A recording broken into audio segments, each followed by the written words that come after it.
Hi, everybody. It is episode 579 of PodQuest. Hey! It is Wednesday, September 17th, 2025. I am Chris, with me is Druten Hello. and Walnut. Yeah, I'm here. How are you guys doing? You know, I'm doing. I've been working like a lot of extra hours this week, and I don't want to be. And I just need a better paying job. I've been working this week, and I also don't want to be, so I get you. Yeah. I just need a job that'll pay me about 10,000 more a year. Well, did you remember to reach out to V? I did. Okay, it wasn't when you texted me, but it was on Monday. Because my brain, I saw her on Facebook posting about her birthday on Friday, and I was like, I should have reached out to her this week. She's probably off work today, so I'm not going to bother her today. And so then I remembered to reach out to her on Monday. She got me some information, talked to me about my resume. I just haven't had really the time to look into it. I was going to do that. Over the weekend and send it back to her on Monday. Is really Good. What it is. About time. But yes, I finally did remember to remind her. Look, when you have two people who potentially have ADHD, it gets hard to get stuff done. Oh, there's no potential. You both definitely. Yeah, for sure. I just don't have a diagnosis. That's why I say potentially on me. I don't know if she has a diagnosis, and I don't want to diagnose someone, so that's why I say potentially on her. Nah, you both do. But also, she's married to Josh, so they both have ADHD, so she must, yeah. ADHD just finds each other. It's true. What's on the agenda? On the agenda, we all watched Boondock Saints, or should have, and Drew gets to play in the next two book clubs, so that's going to be interesting. I mean, really, it's just the one. Well, you have to find that final. But whatever, it's really like whatever movie Drew picks. I'm basing this on the likelihood of there's really only one option beyond that. There's not going to be I don't think it's very likely that whatever movie Drew picks, there are multiple people with a 1 degree separation, or a 1 degree separation of Kevin Bacon. So Drew had to do some homework, because he's the one who picks. And I just get to say, yeah, we'll do whatever movie's next. But yeah, there's that. There was a Nintendo Direct, a big hour-long Nintendo Direct on Friday that we'll get into. I have some feelings about it. And then I'm still playing Silksong, and so I'm gonna talk about that some more. Also, just want to throw out there are some other people in this in Boondock Saints that do have a single one more step to Kevin Bacon, or two more steps, however you want to do it. Oh, I'm sure. Trust me, I am sure. I went through just the stars, because honestly, with the exception of Norman Reedus and Willem Defoe, I don't fucking know anybody else in this movie. So that's who I went off. And I was using a website, because that's probably what I would have done. Huh? Bob Marley is. Bob Marley was in Boondock Saints? Yeah. Yeah. He's actually in both of them. Oh, see, when I heard Bob Marley, I thought a different Bob Marley. I'm like, I'm like, no, he's not. Wasn't he dead when this came out? No, he's obviously alive and well still. The comedian, yes. Not the musician. Just saying. I don't know. But I'm going to be 100% honest. I don't know who the hell Bob Marley is. He's one of the cops from the Boondock Saints. Yeah, but outside of that, he's what else? He's a comedian. He actually doesn't really have any movie presence. Filmography that breaks Boondock Saints, Liars Club, and Boondock Saints 2. Literally, he has 4 movies under his wing. I don't know, Drew. If you really want to make us uncomfortable, Ron Jeremy is in Boondock Saints. You could find him. It's true. Hold on. Ron Jeremy. Are you on that website I shared? Oh yeah, I'd been using that. Okay. Well, you using it before I shared it, or using it since I shared it? Okay. I just learned about it today. So, for anyone wondering, there is a website. It's Oracle of Bacon, right? Oracle of Bacon, or Oracle of Kevin Bacon. I don't remember that. It literally, you can put in Kevin Bacon an actor, or two separate actors entirely, and it will give you the 6 degrees of those actors, or as few degrees as possible. Since the game we went with is we had to do full 6, we couldn't have really used it the first couple, but now we kind of like need to make that 6 degree Kevin Bacon. Actually, you could actually use Ron Jeremy. Oh yeah. There is a non-point. No, Teeth. No, Mr. Stitch. Oh, He there's was a in lot Mr. of options to get from Ron Jeremy to Kevin Bacon in 2. Yeah, if you're using that website, just keep clicking find link, and it'll keep. Oh yeah, look at that, Bruce Almighty. Yeah. Alex and Wonder Bitters. to Robert Hayes to She's Having a Baby with Kevin Bacon. Ron Jeremy, American Virgin, Octavia Spencer, Beauty Shop, Kevin Bacon. That's 2 we have for Octavia Spencer. I'm not gonna lie, I have no interest in watching Beauty Shop. Neither do I, but I'm just saying. It was just, I thought it was funny. Ron Jeremy was in Bruce Almighty with Steve Carell, who was in Crazy Stupid Love with Kevin Bacon. That's actually a pretty good lineup. Actually, both of those movies are good. I found the probably worst one from Ron Jeremy to Kevin Bacon. What's that? Ron Jeremy in Citizen Toxie, The Toxic Avenger 4 with Lloyd Kaufman, who was in The Toxic Avenger with Kevin Bacon. Oh, I forgot Kevin Bacon was in that. Oh, no. Oh, man, I forgot. I would rather rip my goddamn eyes out than ever watch a Toxic Avenger movie again. Yeah.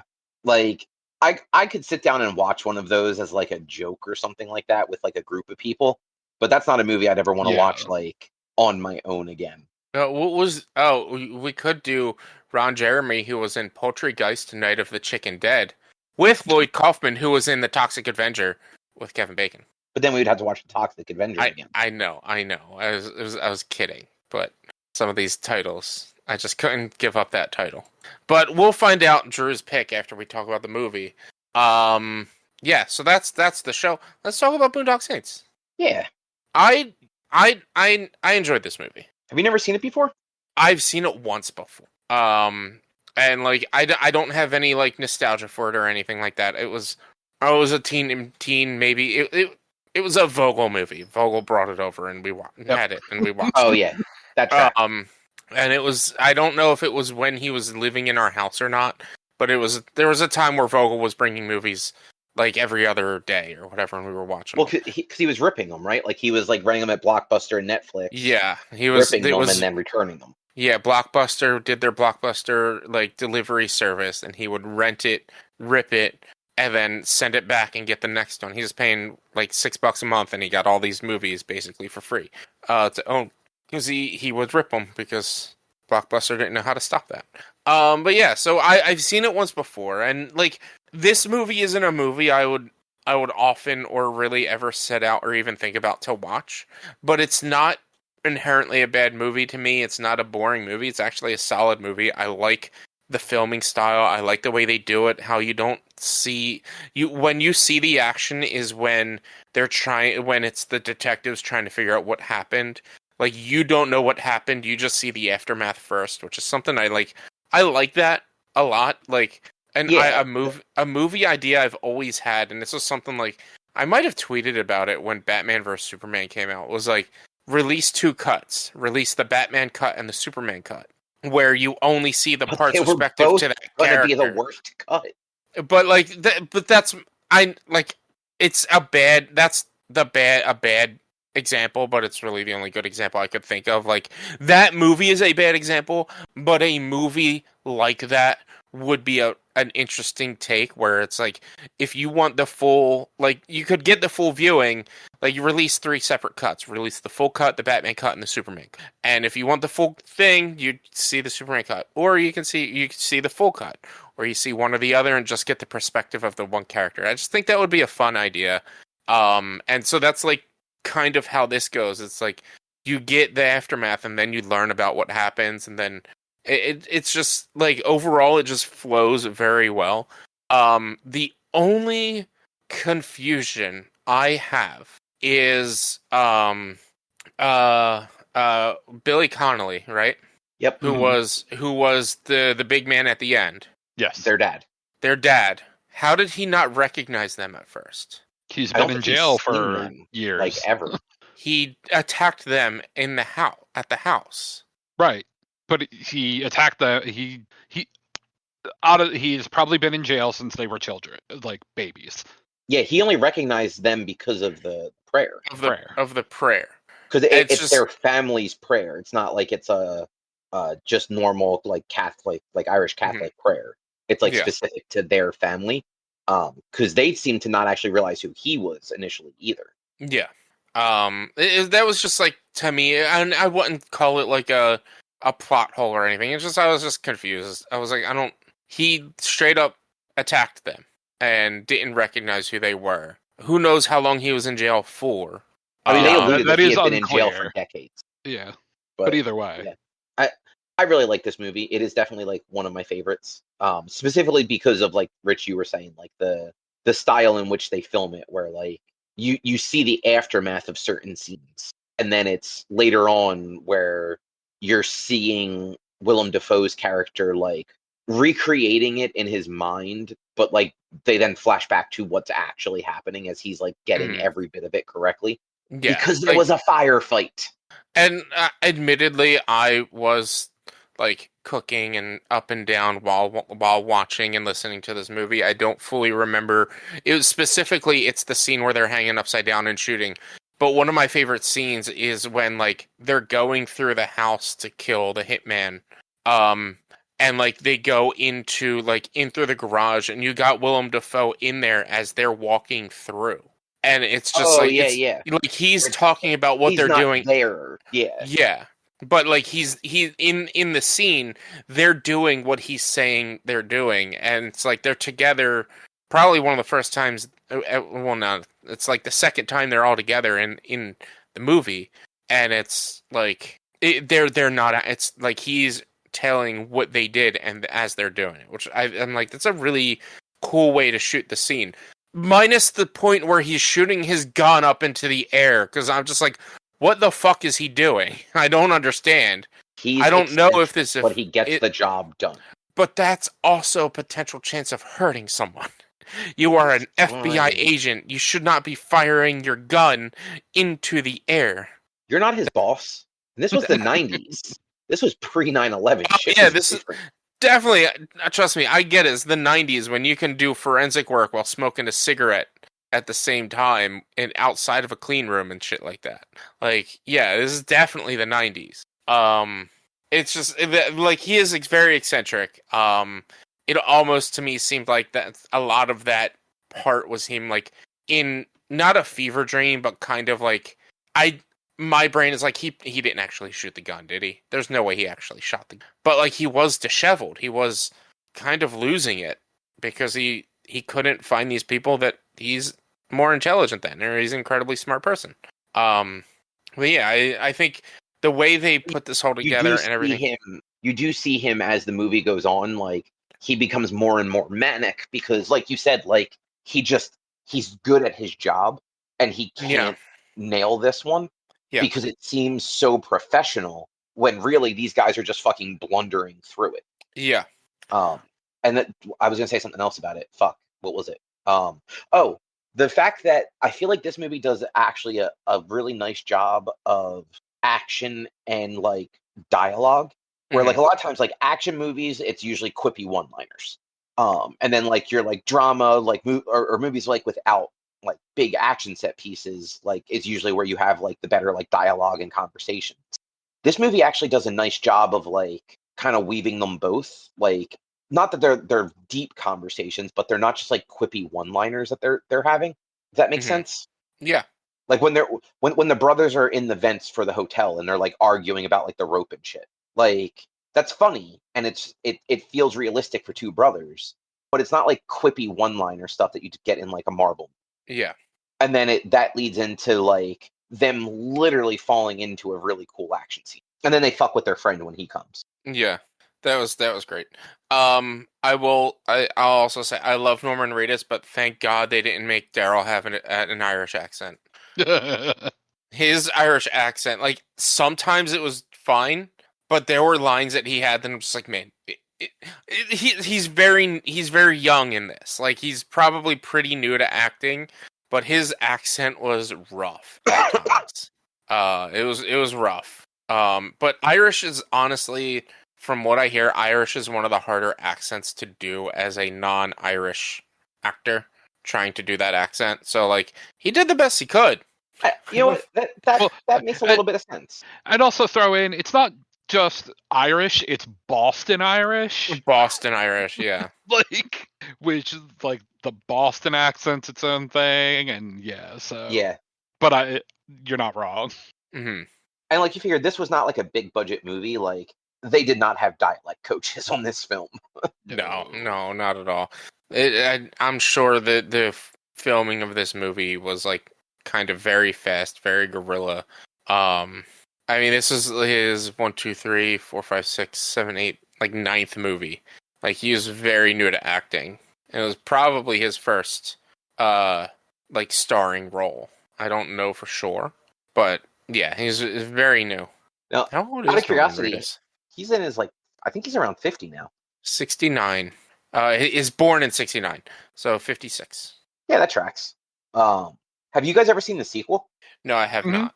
The sequel, like, it's not as good, but it's still pretty good. Agreed. Like, my biggest complaint is, like, Willem Defoe isn't in it, but, like, what's her name? She was on fucking Buffy.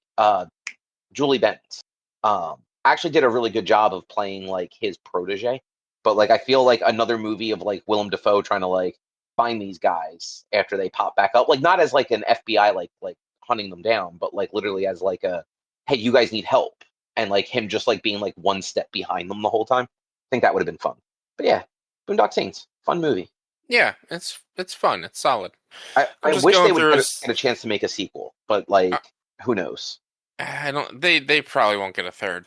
Probably not going to do a third. Well, I mean, let's like there's been one in development since 2010, let's say. We'll get. Oh, I was going to say it's every 10 years, but no, it was 10 years. It's been more than 10 years since the second one. So, yeah. So it actually looks like a third one was officially announced in 2021, and production was slated to begin in 2022, and then in 2024, a reimagining of the franchise was officially announced. Production, Reedus and Flannery will reprise their roles and serve as executive producers, although Duffy, who plans to continue the story through a series of books, will not return as director. So there's that. Maybe it'll happen again. Mm-hmm. But yeah, anything else either you guys want to say about Boondock Saints? No, I'm just blown away going through Reedus's wiki, and Walking Dead the TV shit has been going on for 15 years. Yep, and I think he's been in all of it. It's like just still involved in it. Yeah, him, and what's her name, Carol, the only two actors. Is she in his show now? She's in Daryl Dixon. Yeah, she's in the Walking Dead Daryl Dixon. For some reason, I thought that like something changed and she wasn't in. Unless like she's not in it after like the first season. I don't know. I haven't watched any of that stuff since like when they did that time skip, which was there was still like 3 or 4 seasons of the main show left after that, and yeah, I never liked the Fear the Walking Dead was a pretty shit show. Mm-hmm. She was in season 1 of Daryl Dixon. Briefly appears in a flashback in season 1. So I thought she was in the full series. So she was supposed to be, and then I think I remember reading that the show changed like filming locations or something, and she couldn't do it anymore, or didn't want to do it. Maybe. Yeah, I don't know. I thought she was in some other series. She was in. Like I said, I fell off of all that stuff hard because it wasn't good. Like all of it went really hard downhill. But I suppose it's time to move along. Drew, what is your pick? So, like I said in the group text there, a lot of the ones like I kind of want to pick are just not anywhere. Like part of me was like, let's go back to a Jack Ryan movie because Willem Defoe is in Clear and Present Danger, and then I forget someone was in that then gets to Kevin Bacon, but that's not anywhere. And it would have just been funny to do a different Jack Ryan movie with Harrison Ford as Jack Ryan now. But it looks like it's on Pluto TV. Clear and Present Danger? Yeah. I just clicked on it. It just started playing. Did I just ruin your entire plan? I mean, no. I think stick to what you were going to do, Drew, and don't go with this way. Not that I don't want to watch it. Just you had a plan. Well, I mean, I didn't necessarily have a set in stone plan because I don't remember who was in that. And then like there's things like Platoon I would have wanted to watch. That's nowhere. I just checked the Aviator. I remember seeing that back when it came out. I don't remember if it's any good. But the one that like the first one that jumped out to me was the Life Aquatic with Steve Zissou. I've never seen that. Me either. And there's a shitload of people in that. Is that? Oh yeah, that is the Bill Murray movie. Yeah, he's actually in two Wes Anderson movies. Willem Defoe is in two Wes Anderson movies with Bill Murray, because he's also in the Grand Budapest Hotel. But Grand Budapest Hotel is not streaming anywhere. And Life Aquatic is on Hulu. And then we watched She's Having a Baby or Wild Things. Oh yeah, although I don't think that was streaming anywhere when I looked, but it could be in 4 weeks. Or Tour de Pharmacy. Oh, is Bill Murray in that, or is there a connection? Jeff Goldblum is in Life Aquatica. Oh, see, Jeff Goldblum is in Tour de Pharmacy. Okay, because I'll be honest, when I was going through connections, that movie sounds like it would be funny. The Tour de Pharmacy. I mean, honestly, I'm down to just do that. Like, I'm sure there's other choices that we could have, but I mean, I will leave the last option to you. But as I was going through the connections on that Oracle of Bacon, and I was clicking on some of the that other movie in between whoever and Kevin Bacon, when I just saw like the description and the cast for that, I was like, oh, I would maybe watch this. Like, do you know anything about Tour de Pharmacy? No, but I just looked it up and I see Andy Samberg and John Cena. Yeah, Andy Samberg, John Cena, Orlando Bloom, Jeff Goldblum, Kevin Bacon, Danny Glover. Like, there's a Mike Tyson. There's a solid cat. Like, it's and I mean the like one sentence from the blurb I remember reading is that it's basically a mockumentary like about the Tour de France cyclists and everyone doping and whatnot. She's a Danny Glover, Maya Rudolph, Dolph Lundgren. That's actually Dolph Lundgren was the name that came up in between to get, and I was like, "What is this?" And I was like, "Oh, yeah." But then I forget what the other Dolph Lundgren movie was. Well, so let's do Life Aquatic, because then there's plenty of options if you don't want to go that way. But a couple of options. Well, I mean that raises the question when it comes to Tour de Pharmacy. Tour de Pharmacy was, I mean, it's an HBO original. So it was a made-for-TV mockumentary movie. So, like, does that sit in the line of 6 Degrees? Or no, I use based on the website, it does. Yes, because I would say it does. Like, that was only using movies and not TV shows, and so like I would argue it does, because there are plenty of people that will like connect to Kevin Bacon through like smaller things like TV or even like appearances in talk shows. I mean, and so the default search on that Oracle of Bacon is just movies, just acting in movies. Yeah. So like that's strictly what I was looking at. Oh, I didn't realize that they had. I didn't realize that. I just noticed that it had like filters. Yeah. So there's a lot more that you can do. And we were really only doing it by actors. Like, we didn't bother with like directors or anything like that. Mm-hmm. But I will warn you, I've never once seen a trailer for, this is Wes Anderson, right? For a Wes Anderson movie that I had any interest in seeing. So it's very likely I'm going to be very bitter about watching this movie. Cool. Now you'll know how I've felt about watching most of these movies. What did we just watch that was a Wes Anderson? We watched a Wes Anderson movie? We have not watched a Wes Anderson movie. Are you thinking what was the dude that did Paul Thomas Swiss Army Man? No, not are you thinking that? I'm actually now looking at Wes Anderson. I'm like, I feel like I thought I watched, like, maybe not us as like a group, but I thought I watched a Wes Anderson. I mean, I'm sure you have. Not. I think it's just like his name pops up in a lot of like podcasts. His name pops. He's got a lot of friggin' movies. It's for me. It's like just the trailers of all of his movies and the film style of all of his movies. I'm just like, this just doesn't interest me at all. It might be a great movie. I might love it, but the way they promote it, for the most part, I've seen it and I'm just like, I don't like. Asteroid City is one of them, and that one came out in 2023.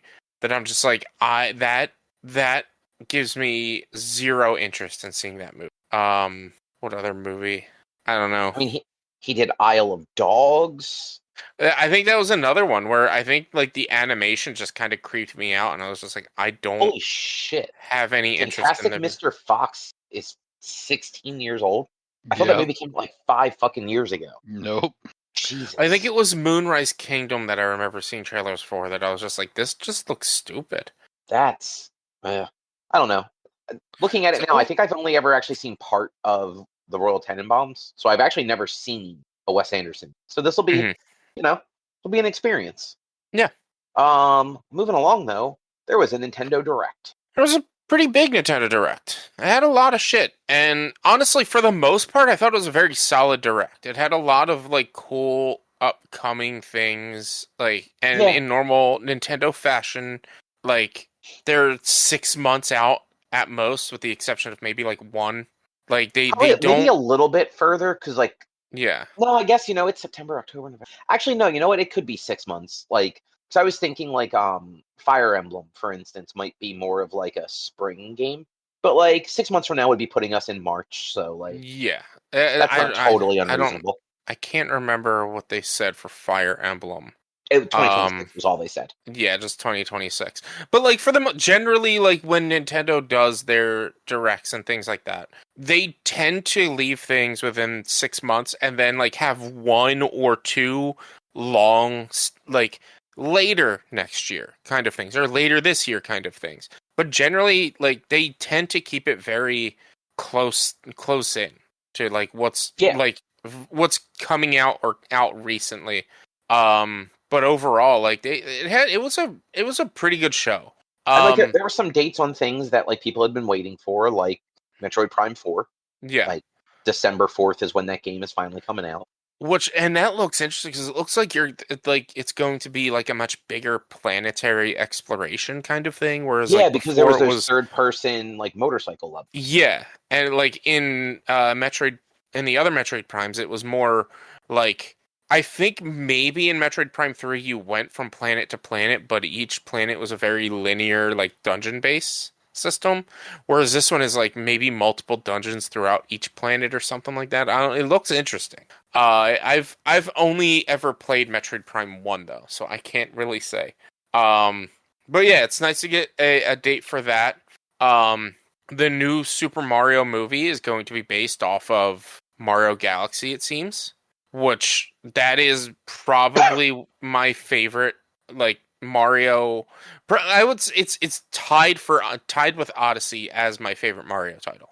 I mean, it's not even seemingly like the movie's actually called the Super Mario Brothers Galaxy. Well, yeah, it's called that. That's why I'm like it's based off of like some of the ideas, maybe based off of it, but like it's the Super Mario Galaxies or whatever is what it was called, or the Super Mario Galaxy movie. Yeah. Where was it? I'm on an IGN. I just want to make sure I have it. I read it out exactly right as to how it says. The Super Mario Galaxy movie arrives in April 2026. Yeah. Okay. Yeah. The Super Mario Galaxy movie. Yeah. So like that's I love Galaxy. The only reason I'm a little like frustrated on that account is because we didn't get a voice. They went over all the voice actors who were all the same voice actors from the first one. But they didn't give us Rosalina, who is going to be the new character introduced in this movie if it's a Super Mario Galaxy movie. Yeah, but like they also said at the end that they'll be revealing the rest of the cast later. Like the movie is 7 months away. Yeah, I feel like they didn't have to go through the whole cast like during the announcement. I mean, they really only went through 4 people. It was Mario, Luigi, Peach, Bowser, Kamek, and Toad, right? 6 people. Yeah, they went through the main cast. But I mean, we don't know if Donkey Kong's going to show up again. Oh yeah, Donkey Kong was There was an in the entire first one, Donkey Kong area followed by Mario Kart. But I don't know. I don't mind that they're holding off on character voices because frankly, I don't really give a shit who voices the characters. It's fine that they're holding off on it's more the fact that they took the time to tell us all the voices that were already the same. That's more of the issue that I was this way we know that Chris Pratt is still everyone's obviously favorite gonna Mario. still be there. But the thing that really got to me with this whole Mario Galaxy movie announcement is they followed it up with announcing the release of Super Mario Galaxy plus Super Mario Galaxy 2. You know, Super Mario Galaxy, the game they re-released 3 years ago in a limited 5 years ago? No, it was 3 years ago. It was like 2021 or 2022. So it was 3 or 4 years ago. I thought it was 2020. No, it was no, 20. It was 2020. It was 5 years ago. Was it 2020? I could have swore it was 20. But it was the 35th anniversary, and this is the 40th. Either way, they just re-released Mario Galaxy, but not. And now they're re-releasing Mario Galaxy with a bundle of Mario Galaxy 2. So everyone who already has Super Mario 3D All Stars and wants Mario Galaxy 2 now has to pay a full $60 for a single game because you know they're going to charge at least $60 for this game when they already have half of it. Well, so they did say that you can buy them individually on the eShop. Okay, that's at least good. I don't remember that, but they said it. They said it in the direct. And also these are Switch 2 versions of the game, so hopefully they do something to them at all. No, they won't. It's going to be a port. You can buy just Mario Galaxy 2 on the eShop. You only have to buy both of them if you want the physical edition. Which, frankly, I'd rather buy the physical edition and get both of them for $60 than spend $30 on one game from 15 years ago.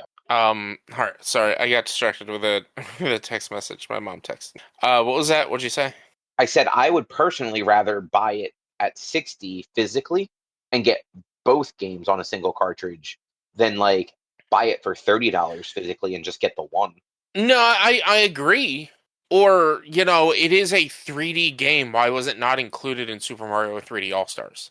Because it was one game per generation.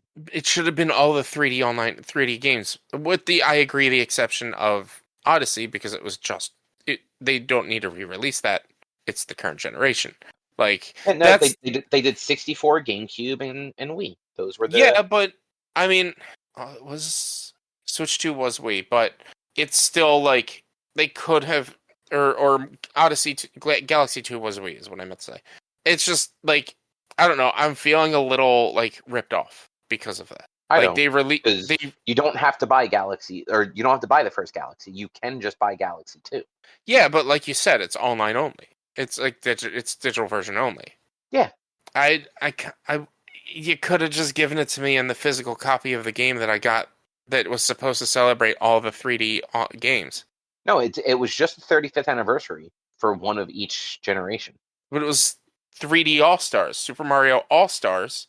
When that came out was all of the Super Mario games. Super Mario 3D All Stars should have been all of the 3D Mario games. Yeah, but Mario Galaxy 2 is not an All-Star. But it's part of the 3D games. Yeah, but no one liked it. Who said that? Who liked Mario? I don't even know anyone that's ever played Mario Galaxy 2. I have. I played Mario Galaxy 2. I lent it to Drew's brother when when his girlfriend got a Wii, and I never got it back, which is fine. I don't care. Wow, way to just call out his brother for stealing from you. I've said this a few times. I borrowed it. I let him borrow it. He didn't. I don't consider it stealing, but I let him borrow it. I just never got it back. Which it was 15 years ago. I don't care now at this point, but it's still like I said, Galaxy is one of my favorite games. Galaxy 2 did take a jump from what Galaxy was to Galaxy 2, but it's still it's a great game, and I want to play it again. I would like to Switch 2. I would like to have a physical copy. I also need a Switch 2 to get all this shit, but it's just it's frustrating. Also, on top of that, they added additional books that Rosalina reads to you in the Mario Galaxy game. They added additional pages, and you can buy the book, but the book doesn't have those additional pages. Why? I don't understand. In the game, Rosalina reads a storybook throughout the game. I believe you. and there are additional pages in this storybook added to this collection. You can now, with the release of this collection, you can now also buy the book, but it does not have the additional pages that they added to this game. That doesn't really bother me. It's dumb though. Why didn't you add the additional pages? Because Nintendo, they're gonna sell it as DLC later. They will. They'll be like, "Oh, you want the additional pages? You want 5 more pieces of paper? You got to give us $60 for it." But Come on, and you also Nintendo. have to buy this special tool to bind them into your book. Yeah, and if it's not bound into the book, then you'll get arrested. But regardless of that, the Mario Galaxy thing is fine. Like, I don't know that I'm gonna buy either of them because while I do like Mario Galaxy, like I never played Galaxy 2. I have no real like the 3D Marios do not hold nostalgia. Like Mario 64 being the exception. Like I don't personally think Sunshine is all that fun. And Galaxy I just never really like. I don't think I ever beat Galaxy. No, maybe I did beat Galaxy. Yeah, I think I did beat Galaxy. I never played Galaxy 2 like period. The 3D Mario games to me is Super Mario to you guys, basically, is what it is for me. Like it's Super Mario World is what I meant. I love these games. I could play them over and over and constantly. They're fantastic. I love the 3D Mario games specifically, and like Odyssey is probably one of my favorite games of all time. Galaxy is matching that. I think I've told this before. I bought Sunshine like 6 times when I was younger because I would play it, beat it, and then trade it in to get something new, and then want to play it again. So I would trade that in to get. I gave GameStop so much money for my same copy of Mario Sunshine. Yeah, like, you did. But it was the only way I could get new games was to trade games in. Our parents wouldn't give us money to buy games.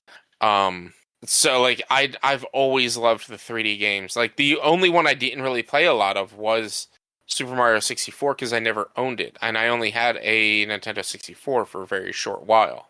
So like I do own it on the 3D All Stars, but I generally mostly have that for the other 2 games than I do for 64. Yeah, whereas like I mostly bought that collection for 60 because like I played some of Sunshine. Like that game, like that game is not fun to me. It's more frustration than fun in a lot of cases. I've realized like I definitely prefer 2D platformers just in general. I think 2D platformers are just more fun than 3D platformers in a lot of cases. Yeah, and I'm the opposite. I think 3D platformers are better than 2D platformers. But there is a 2D platformer from this direct that looks adorable. Yoshi's Mysterious Island. Oh, I'm getting that as soon as I get a Switch 2 and this game comes out. Like that. Spring 2026. Yeah, that is like I loved the art style and the animation, how it was like kind of cartoony and like it was like frame skipping and stuff like that, and it was a little jumpy because of how like it's supposed to be with the art. Like it was all animation choice, and I loved it. I'm so endeared by this game. I cannot wait to play it. Yeah, like that is one game I am definitely looking forward to. Yeah. Drew, you're gonna buy a Switch 2 for that, right? Oh yeah, totally. Definitely doing that. If not for that, you're gonna buy one so that you can play Virtual Boy with cardboard.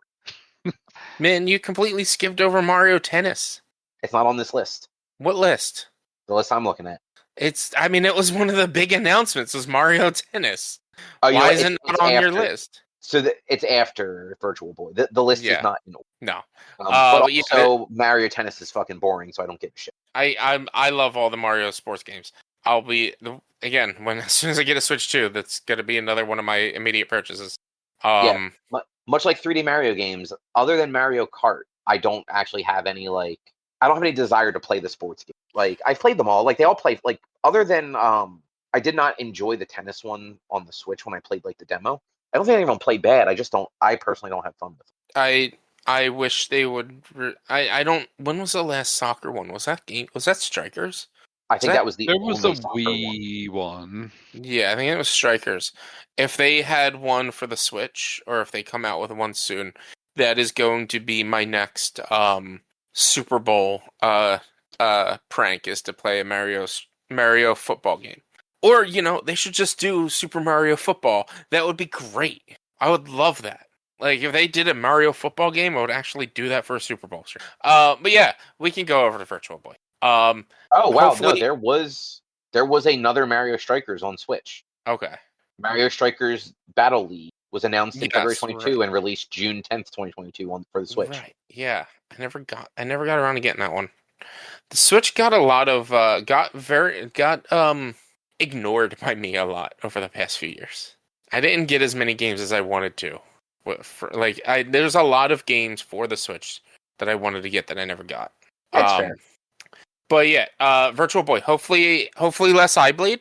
Oh no, your eyes are you're gonna be in constant eye pain. Yeah, I mean, probably. I don't know. My only experience with the Virtual Boy was at Blockbuster Video. And like I couldn't even like get tall enough to see into it to try it out. I think there was like some sort of friggin' Wario game or something in there to play. There was a Wario game. I mean, that's where the original Mario Tennis came from too. Yeah. So that's just it's hilarious. And there you need a peripheral in order to play it. Like you don't need a peripheral in order to play it, but like no, it won't work without one. But I mean I want to see how it's probably because it's double screened is how it's going to work because you don't need the plastic thing. They also will have like a cardboard version of it. So it's not going to click into anything. It's just it's stereoscopic 3D most likely. So the way the cardboard is going to split the screen, it's going to make it feel like you're looking at two different images. Yeah. So it's going to be it's going to be interesting to see how this works. But like I'm curious how much the Virtual Boy connection is going to be. More than it probably should be. I may get the cardboard, depending on what they charge for that. Without looking it up, because it's on their website. It releases in February of next year. How much do you think it's going to be for the plastic version? $80. Drew? Yeah, that's. I mean, I'll go lower and say 70, just to not say the same thing. Yeah, both are off. Cobb, you're off by $20. Higher or lower? Higher. It's $99.99. What the fuck? Is absurd. For a peripheral, it doesn't actually even do anything. How much are they selling the cardboard? If that's more than $5, it's too much. Guess. I need guesses. I need guesses. $39.99. How much? $39.99. $5. $24.99. So you are $15 off, Cobb. Which like it's the cardboard makes more sense that it is like within the $20 range because it's not just there's like an actual piece of plastic and eye connection to it. It's not just cardboard. It is just a smaller thing than the full plastic feature. So like yeah, it's there. Like if you look at the inside of this thing, like there's actual like I don't know if it's glass or plastic or whatever, but it's like almost certainly plastic. Yeah, it's actual like your Switch goes into it and you have to hold it up to your face with the Switch on the sides because there's no other way to strap it around your head.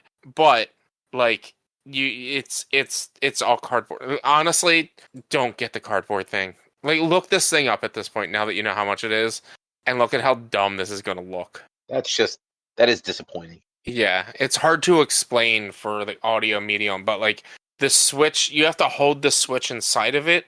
And so you're gonna have the Switch 2 in your hands, holding it up to your face, looking into this thing.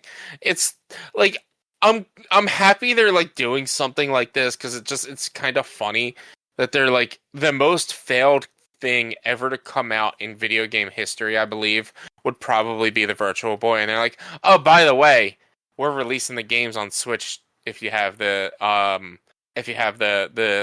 online. And I think I don't know if it was expansion pass or just basic. I think you need the expansion pass. Yeah, expansion pass. But, it's great. It's great. What else was worth talking about? Rich, did you want to talk about tennis? You can talk about Mario. No, I mean it's Mario Tennis, and I'm excited for it because I love all Mario sports games. That's really it. How about what's that game that you like that we don't? Monster Hunter. Monster Hunter Stories 3, right? Yeah, I've barely played the Stories games. That's a game that's coming out everywhere. I don't really care to talk about it. I think it's coming out everywhere. but it's I thought those were Switch exclusive or Nintendo exclusive ones. Maybe, I don't know. But it's like I played the second one and I fell hard. I never beat it. The battle system is cool for the first couple of times you do it, then it just gets boring and repetitive because it's Rochambeau. And if you know what every enemy is attacking with, then you almost never get hit. So it's kind of boring.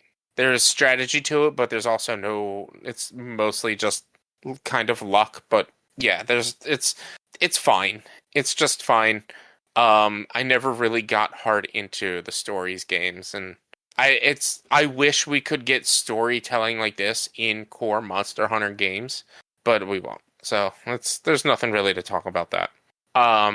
Let's see. We got announcement for Pokemon Legends ZA is getting DLC. The game has not even come out yet. Yeah, we already have an announcement for also DLC. already got DLC. But that game's out. I mean, that's fair. And as I say that, like, it's actually been out longer than like I was thinking. Like, it came out. It came out 2 months ago. In my head, that game just came out. Wasn't that a Switch 2 launch title? Or no? I mean, it depends in your definition of launch. It was one of the first 2 games released. When did the Switch 2 come out? June, and Donkey Kong came out July. I would consider that a launch title. It's at least launch window, and yeah, the Switch 2 launched with Mario Kart. There was no other like worthwhile Switch exclusive title until Donkey Kong, a month later. So yeah, that's been out for 2 months at least, and that DLC, I think that DLC is out. It is out. Apparently, between the DLC and the game, it's like $90. That's insane. But yeah, ZA is getting some DLC, which again, ZA is not even out yet. It's going to have two versions of Mega Raichu. And like, why too? Like, nobody actually uses Raichu. Like, if you get the electric mouse, you just keep it as Pikachu. I think they're trying to teach people that Pikachu fucking sucks and to evolve your goddamn Pokemon. Like no one even uses Pikachu anymore. I mean, that's more the fact. No one cares about Pikachu. But yeah, I don't know why with the choices. Who knows? It's Pokemon. It's Game Freak just making weird choices. What can you say? Who knows? And then apparently there's with that they announced Mega Evolutions for the Kalos starters, which are not the starters you get in this game. However, it seems that they are going to be behind playing their ranked version of their game. So, like, online ranked is the only way to get the Mega Evolution stones for those Kalos starters. Which, okay, yeah, whatever. Yeah, I'm generally not all that interested in most DLCs. So that is what it is. But there was a more interesting Pokemon announcement. The Pokemon Pokopia, like the Minecraft farming sim, whatever the fuck it is, where you play as a Ditto that transforms into a human. Or whatever it was. That thing. Pokopia, yeah. I want that game. I am annoyed at how... I understand... I kind of understand why the Ditto's face is the way it is, but at the same time, that's not how a Ditto changes, and it should have an actual human's face. But the Ditto doesn't know the human's face, what the human looks like, so it makes sense that it doesn't have a face. But I'm still mad at the fact that it has Ditto face. But that's also, like, the thing from the show that, like, everyone remembers. Yeah, but that's one Ditto it was the only... That Ditto was, for lack of a better terms, that Ditto was defective and could not change properly. All the rest of the Dittos it was just that one Ditto. So are you telling me that this is that person's Ditto? Yeah. Maybe. What was her name? It was a boy. The girl's name. No, I'm pretty sure that was a boy in that episode. I don't remember. But either way, it's funny. Let them have fun with it. Because that's even like a thing that they do with some of like the toys and stuff. Like Ditto toys will like they'll have like Ditto transformed into a thing with like the Ditto face. Duplica was the kid's name, so I believe it was a girl. I just wanna see what. Yeah, this is not Duplica. If you look her up, the girl in this is not Duplica, so it's not her Ditto. I just But realized too. I was thinking of the kid with the E. Yeah, that's the boy was the kid with the EVs who chose to not evolve his EV. But yeah, it drove me nuts when I first watched it, and even when I created my video, I was like, why is her face? Why does she not have a real face? But then like the more I like thought about it and watched the trailer, I was like, oh, the Ditto didn't see her face. That's why it doesn't have a face. I guess that makes sense.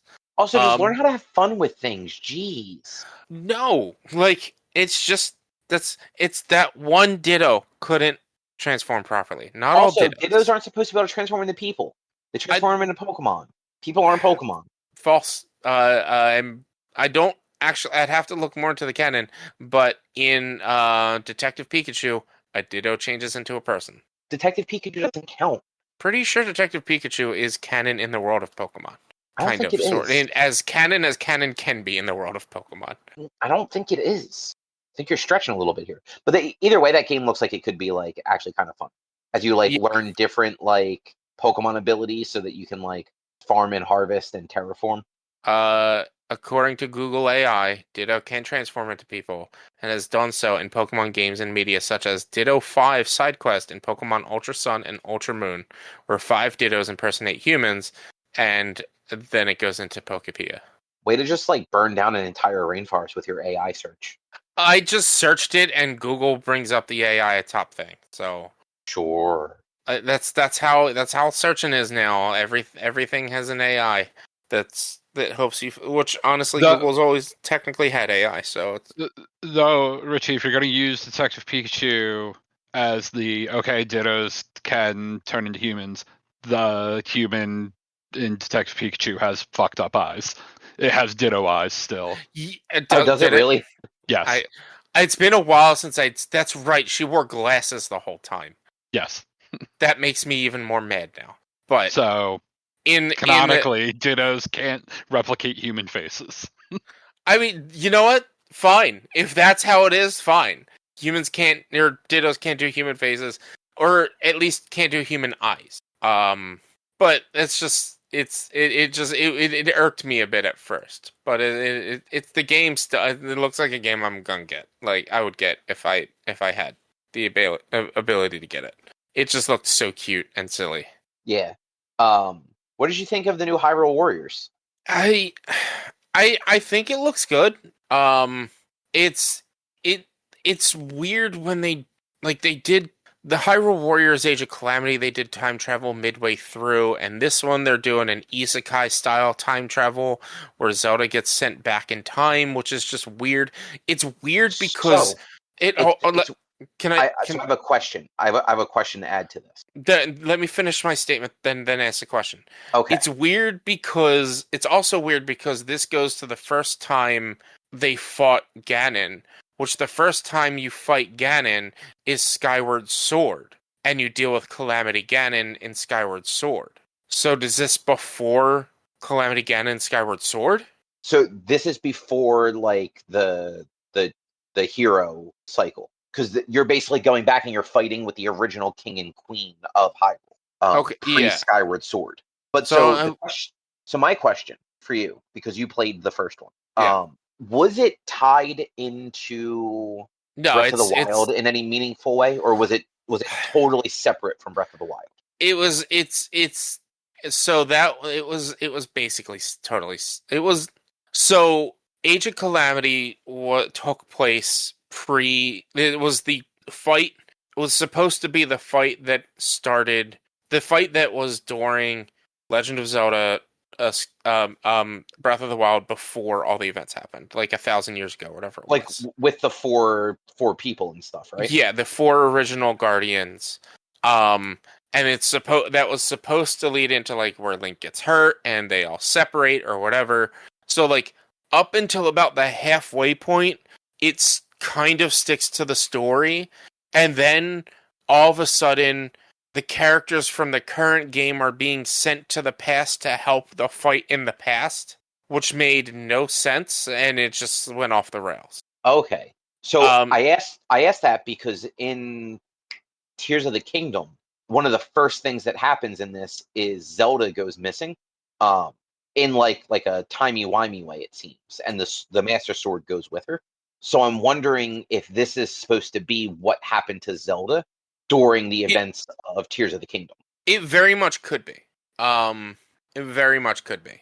Because it sounds like they at least like there was some connective tissue between Breath of the Wild and Age of Calamity. But like you haven't beaten Tears of the Kingdom, so you don't know how it all wraps up. So we can't say for sure. So like I get the answer is maybe. It could be there was some sort of connection, but at one point or another it just does diverge because sending people from the future to the past to stop the war obviously didn't work, even though by the end of the game you win. Like, obviously, that's an altered, fractured timeline now that is a completely different storyline. And this is also... these games are Koei Tecmo, right? Or I think so, yeah. So, like, they're not, like, full legit canon to the events of the Zelda timeline and stuff. So, this is, like... and it's, like, this is their, like, interpretation of what maybe could have been happening. I personally don't think they thought that far in advance to be like, hey, we're going to send her in the past so that we can make Hyrule Warriors. Oh, no, I don't know that this would have been planned that way. No, yeah. But it's one of those, like, happy things where it's like, hey, we're going to do another one of these, and it sort of works with this. For sure. Like, they're leaning more into Zelda being a character and not just a set piece. Yeah. Which, I mean, Zelda was a playable character in Age of Calamity. Oh, okay, I didn't realize that. Yeah, they're all, like, pretty much every character that you meet, both past and present, were playable characters. Even the Shaka guys, whatever they are. It was the big one that was playable, not the little ones. Whereas in this one coming up, it's the little one. Okay. Yeah. But yeah, I enjoy these games enough to where, like, again, it's just this Direct was kind of catered for me, and I don't have the ability to get a Switch 2 or any of these games at the moment, so it kind of fucking sucks. I'm kind of just sitting here like, man, I wish I had that. I wish I had that. Well, get one. I don't have that kind of money. You just open a new credit. I straight up said last week. It becomes later Richie's problem. I straight up said last week that if I don't get approval to go to PAX with a Press Pass, I probably can't afford to go to PAX. Like, that's how money wasn't on is last week. I know, but you edit the show, so I thought maybe you kind of listened. Nope. That's a lot of work. I just run some filters and hope for the best, guys. Yeah. Unless you guys tell me something like specifically like, hey, like this happened at hour 15. Like, can you like cut it out or whatever? Yeah. Hour 15. God, I would not record a podcast for 15 hours. No, 1 hour 15. 1 hour. I heard hour 15. I didn't hear 1 hour. Well, no, that's what I said an hour 15, like 1 hour and 15. Oh, I didn't hear N. I didn't hear the N part. Anyway, one thing this Direct showed me is Hades should just be an anime. Nah, man, Hades is so fucking good. It should be an anime. It should also be an anime. I mean, it should also be an anime. Yeah. Like, that animation looked fantastic, and I want to watch a full-on show of that animation. Yeah, but what if I'm just surprised that hasn't happened. I've played Hades 1, and it did not pull me in. It just didn't grab me. It just did not grab me. I've tried it. I was bored. I gave it a good old college try. Can't remember how many hours I put into it, but I gave it a good old college try. I was in Elysium I think it was the third region? Yeah, the third region. By the time I kind of just like... You made some actual progress in it. Yeah.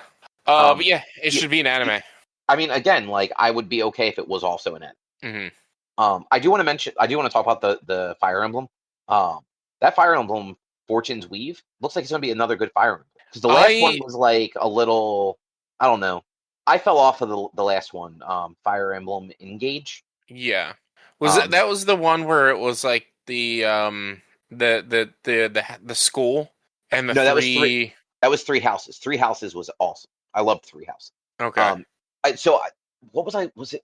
You know what? It was Giant Bomb today. I think I was listening to the Giant Bomb cast, and they were talking about it, and it was basically like awakening through Three Houses. So like what was it? Fire Emblem Awakening, Fire Emblem Fates, and Three Houses were like the last three mainline games. All of those kind of had like a little bit of anime, but with like good like strategy, like gameplay like you're used to. Engage, the most recent Fire Emblem, went way too anime with just fucking everything. Mm-hmm. And it was less fun to play.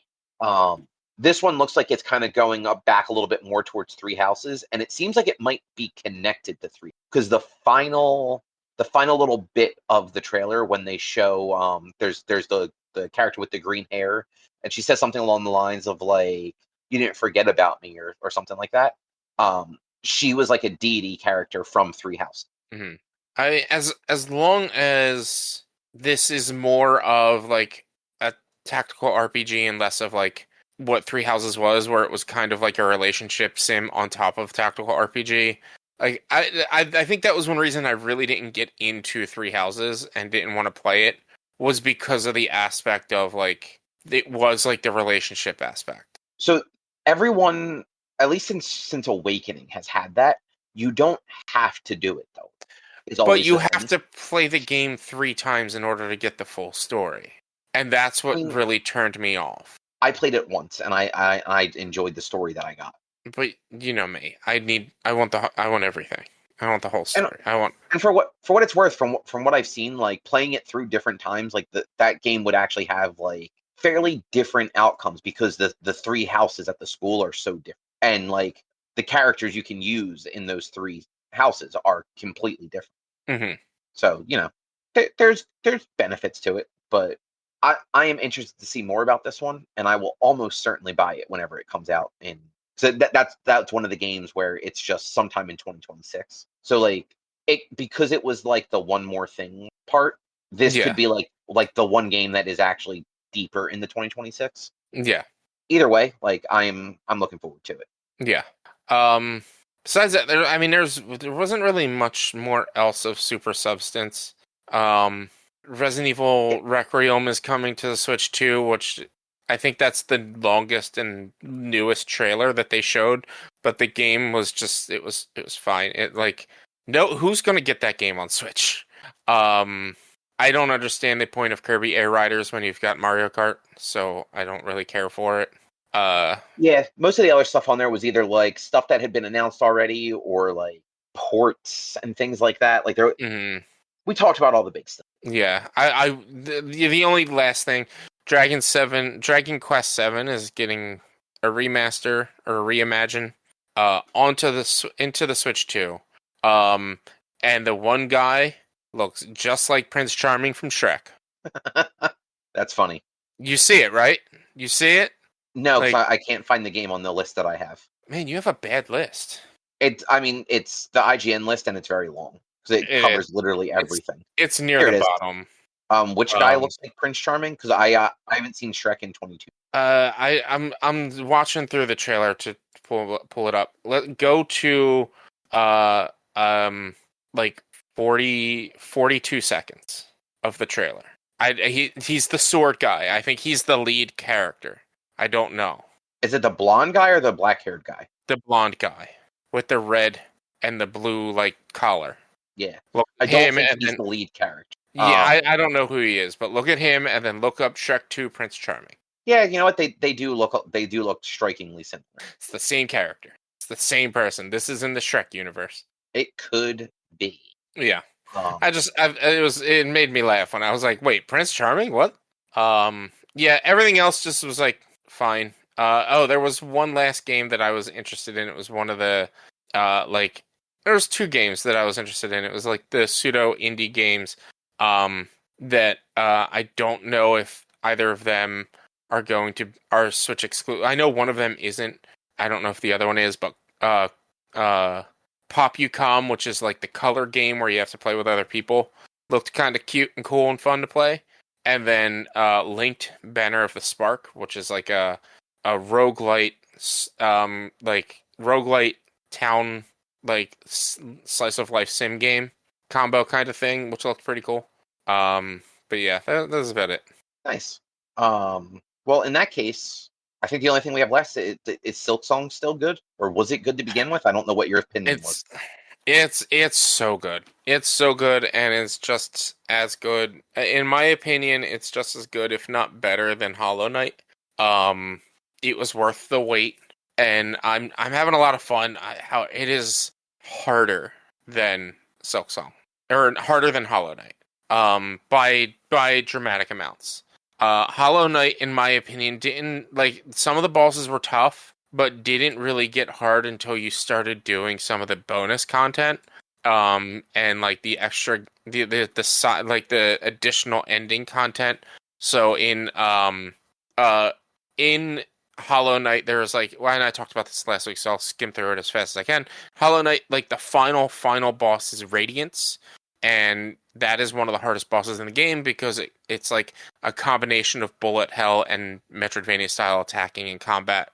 And like you need to be perfect timing, and it's got two insane phases, and then a third phase of like climbing a wall and avoiding attacks. And then there's a section called the Path of Pain, which is just an insanely long, what's it called? Platforming section, which ends in having a boss to fight, which then can lead into you doing the arena and the battle arena, which then can give you the even truer ending of fighting like pure Radiance, which is a harder version of the hardest boss of the game. So it's now even the hardest boss of the game. That in order to unlock, you need to do a whole boss rush mode to do it. It's crazy, and that actually unlocks a different sort of ending than the rest of the endings. However, I don't believe that one would be anywhere near canon, because in order to unlock it, you kind of need to beat the game once, which like your character ends up getting sealed away when you beat it the first time. So it's not a legitimate ending in my opinion. And Team Cherry has never said which ending is the true ending. They just say we'll let the players decide. And it is there's at least one ending we know definitely isn't a true ending. But there's a couple of others that are like, yeah, this is not. I don't know if this could be considered a true ending. Yeah, I don't know. I'm glad to hear you're enjoying it. Yeah, it's so fun. There's been some sections, there's been some crash outs, there's been some bosses that I'm just like freaking out about, but it's like there's nothing else I can do. Like I was getting to the end of the first chapter of the game, and there was nowhere else for me to go. There was nothing else for me to do except fight this boss, and it took me upwards of like 2 to 3 hours. It was rough. And then I just did a section that I'm dubbing the Gauntlet, which has been like in this game, there are rooms that you get locked into that are basically like arena style. You have to kill all the enemies to be able to leave the room. And there's one that is like a boss room. Like you need to do this in order to progress through the game to the next section. And it took me at least 2 hours per attempt and 2 attempts at it. And it was not a short run. Like the winning run I had was upwards of 4 to 5 minutes long. So like, and I would get to the end quite consistently and then die. So it was 4 minutes. Dying. What's that? Dude, the final fight of this section were 2 giant enemies that hit hard, have big AoE range, and just are tanky, take a lot of hits.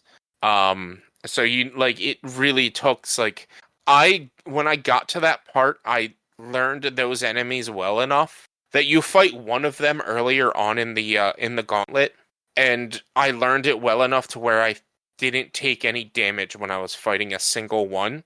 I know exactly where they're going to land when they crash down initially, so I was able to place 2 traps, one on each of them, before they even landed. That's how many times I did this fight. I was able to clear certain sections of that fight basically with my eyes closed because I knew like the best patterning, but obviously it's a game where the enemies don't always act the same way, and it's just a pain. It's just a pain. But it is so fun. I'm about halfway through, but there's so many things that I have not accessed yet, and I've been like looking up maps and things like that to be like, well, what else do I have to do? And like the double jump, I don't know when I'm supposed to get that, but I could have gotten it at this point I didn't go to the area because I didn't really have a reason to go over there. But now now that I know that, oh, that's where the double jump is, now it's like, well, I have to go there and get the double jump.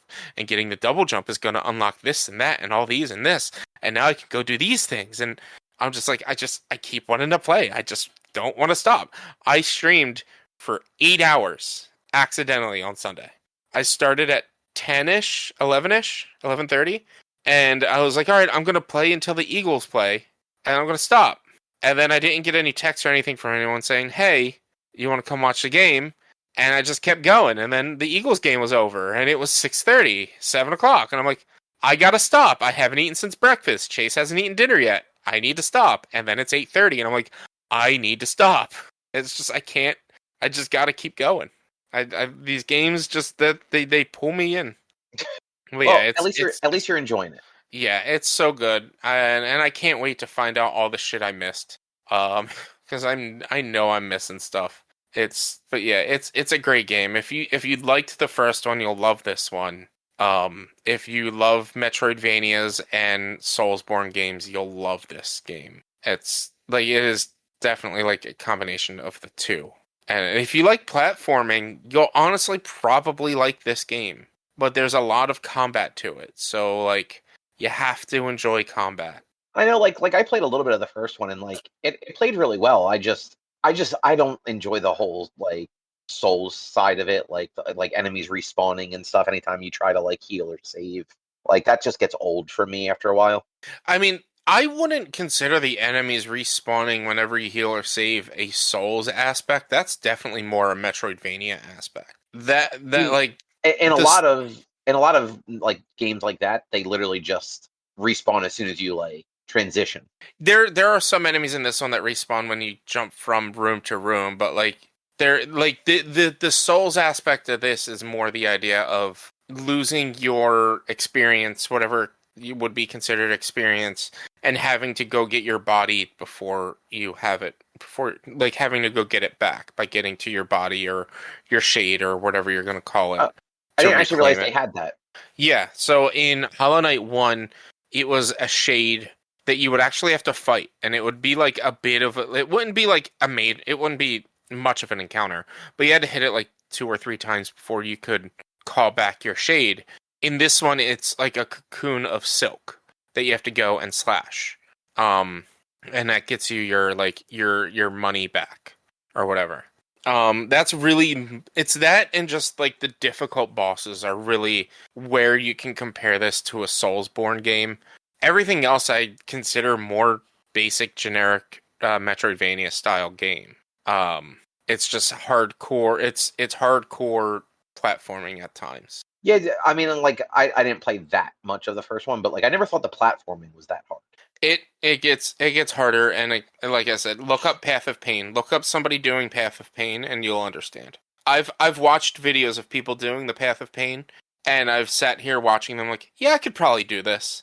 But this is them after having had attempted it 100, 200, 300 times or whatever. Like, countless times to get it done. That's okay then. Anything else you want to say about Silksong? No, I don't really have anything else, and I probably won't have much else to say until I beat it, so. Well, that is probably going to be a show then. Yeah. Yep.